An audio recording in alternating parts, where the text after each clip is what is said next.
Bismillahirrahmanirrahim. Assalamualaikum warahmatullahi wabarakatuh.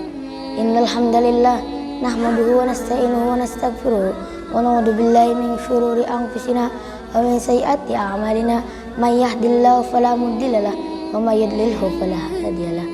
Asyhadu an la ilaha illallah wa asyhadu anna Muhammadan abduhu wa rasuluh la nabiyya ba'da. Qala Allah ta'ala fil Qur'anil Karim, a'udzu billahi minasyaitonir rajim. Bismillahirrahmanirrahim. Wa bi ayyi ala'i rabbikuma tukadziban. Wa kama qala Rasulullah sallallahu alaihi wasallam fil hadis, inna ma bu'istu li utammima makarimal akhlaq. Baiklah, pada sore hari ini saya akan membawakan cerita salah satu sahabat Rasul yang bernama Nu'aiman bin Ibnu Amr bin Raf'ah. Pada suatu hari Rasulullah dikelilingi oleh para sahabatnya dengan karakteristik yang beragam. Ada yang dikenal keras, yaitu Umar bin Khattab, dan ada yang juga dikenal pemalu, yaitu Utsman bin Affan. Ada sahabat yang terdekat Rasulullah yang selalu usil kepadanya. Sosok sahabat Rasul ini adalah satu-satunya orang yang berhasil membuat Rasulullah SAW tertawa hingga terlihat gigi gerahamnya. Sebab Rasulullah biasanya hanya melempar senyum pada seorang di sekitarnya. Sahabat yang dimaksud adalah Nu'aiman bin Ibnu Amr bin Raf'ah.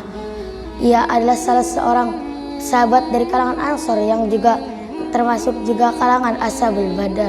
Sebab Nu'aiman pernah turun berjihad bersama Rasulullah SAW saat perang Badar. Kisahnya adalah kisah Nu'aiman menjual temannya. Kisah ini diceritakan oleh Ibnu Majah bahwa suatu hari Nu'aiman pernah diajak berdagang oleh Abu Bakar As-Siddiq bersama sahabat yang lain untuk pergi ke negeri Syam, daerah yang maju pada masanya. Salah satunya adalah Suhaibit bin Muhammalah. Saat hari menjelang siang, Nu'aiman yang sudah lapar menghampiri Suhaibit yang saat itu ditugaskan untuk menjaga makanan. Suhaibit dengan sikap penuh amanahnya tentu menolak saat Nu'aiman hendak meminta satu potong roti untuknya. Hingga Nu'aiman berkata, "Kalau memang begitu, artinya kamu setuju saya buat ulah." Nu'aiman pun berjalan ke pasar dan mencari-cari wilayah yang menjual hamba sahaya. Pada zaman Nabi dulu, hamba sahaya biasanya dijual untuk menjadi pekerja. Hingga kemudian Nu'aiman berkata kepada orang-orang di sana bahwa ia memiliki hamba sahaya dengan harga yang sangat murah. Nu'aiman juga menyebutkan bahwa hamba sahaya yang dimilikinya hanya memiliki satu kekurangan, yakni berteriak bahwa dirinya merdeka, bukanlah hamba sahaya. Mendengar itu, orang-orang di sana pun tertarik dan Nu'aiman mengajaknya menghadap Suhaibit. "Itu dia yang sedang berdiri sedang menjaga makanan. Itu hamba sahaya saya." Kalau Nu'aiman pada mereka pun memberikan uang pada Nu'aiman dan menghampiri Suhaibit untuk menangkapnya. Suhaibit yang terkejut kemudian berkata, "Saya bukan hamba sahaya, saya orang merdeka." Yang hanya dibalas oleh orang-orang tersebut bahwa mereka sudah tahu kekurangan itu. Selang beberapa waktu, Abu Bakar As-Siddiq pun kembali dan mencari-cari Suhaibit. Yang dijawab oleh Nu'aiman kemudian, "Sudah saya jual, wahai Abu Bakar." Nu'aiman pun menceritakan dengan jujur apa yang terjadi pada Abu Bakar. Kemudian Suhaibit kembali ditebus oleh Abu Bakar As-Siddiq dari orang-orang Syam itu. Sampailah kisah tersebut ke telinga Rasulullah SAW. Kisah ini yang membuat Rasulullah tertawa hingga menunjukkan gigi gerahamnya di depan para sahabat. Perawi hadis mengatakan bahkan setelah 1 tahun berlalu, Rasulullah SAW pun selalu menceritakan kisah Nu'aiman dan Suhaibit ini kepada para tamunya. Kisah yang kedua adalah kisah Nu'aiman dan hadiah madu. Dikisahkan sahabat Nabi Nu'aiman melihat penjual madu yang kepanasan setelah berkeliling menjajakan dagangannya.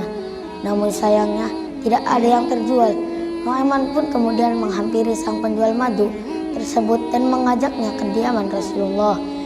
Ia hendak memberi hadiah kepada Rasulullah SAW dengan madu tersebut. Nu'aiman pun meninggalkan penjual madu tersebut setelah menitipkan beberapa pesan kepadanya. "Aku akan pergi karena masih ada masalah. Sebentar lagi penghuni rumah itu akan keluar dan membayar kepadamu harga madu itu." Lantas sang penjual madu itu pun mengetuk rumah Rasulullah SAW dan memberikan madu tersebut kepadanya. Tentunya Rasulullah SAW merasa tersentuh dengan madu yang dianggapnya adalah hadiah untuknya. hingga Rasulullah pun membagikan madu-madu itu kepada para sahabatnya yang lain. Ketika beliau sedang membagikan madunya, sang penjual madu berteriak, "Wahai Rasul, bayarlah madu itu." Rasulullah yang mendengar itu sedikit terkejut dan langsung memahami situasi. "Ini pasti perbuatan Nuaiman," kata beliau sembari menggeleng-gelengkan kepalanya. Tidak lama setelah kejadian itu, Rasulullah SAW pun memanggil Nuaiman untuk menemuinya. Beliau meminta penjelasan maksud dibalik perilaku dari Nuaiman tersebut. Namun, justru jawaban yang datang dari Nuaiman lagi-lagi mengukirkan senyum di wajah Rasulullah SAW. Nuaiman berkata, "Aku ingin berbuat baik padamu ya Rasul, tapi aku tidak punya apa-apa." Melalui cerita ini, Rasulullah SAW seakan memaklumi sifat Nuaiman yang suka mengusilinya. Namun, sesungguhnya memiliki hati yang baik. Hal serupa juga pernah dikisahkan saat Rasulullah sedang duduk-duduk dengan para sahabat. Nuaiman membagikan sejumlah makanan pada mereka. Setelah makanan tersebut habis, disantap oleh Rasulullah SAW dan yang lainnya, tiba-tiba Nuaiman berkata, "Ya Rasulullah, ini penjualnya, tolong engkau yang bayar Rasulullah." Rasulullah yang mendengar itu pun bingung dan terkejut. Hingga pada akhirnya Rasulullah SAW memakluminya dan mengajak para sahabat yang lain untuk ikut menebus bersama makanan yang telah mereka santap tersebut. Berdasarkan kisah-kisah di atas, dapat terlihat sisi kepribadian santai yang dimiliki Rasulullah SAW. Sebab tidak selamanya kehidupan beliau berjalan kaku dan formal. Ada kalanya kehidupan Rasulullah diwarnai dengan momen-momen bahagia bersama dengan para sahabatnya. Mungkin itu yang bisa saja saya sampaikan. Kurang lebihnya mohon maaf. Wal akhir, wassalamualaikum warahmatullahi wabarakatuh.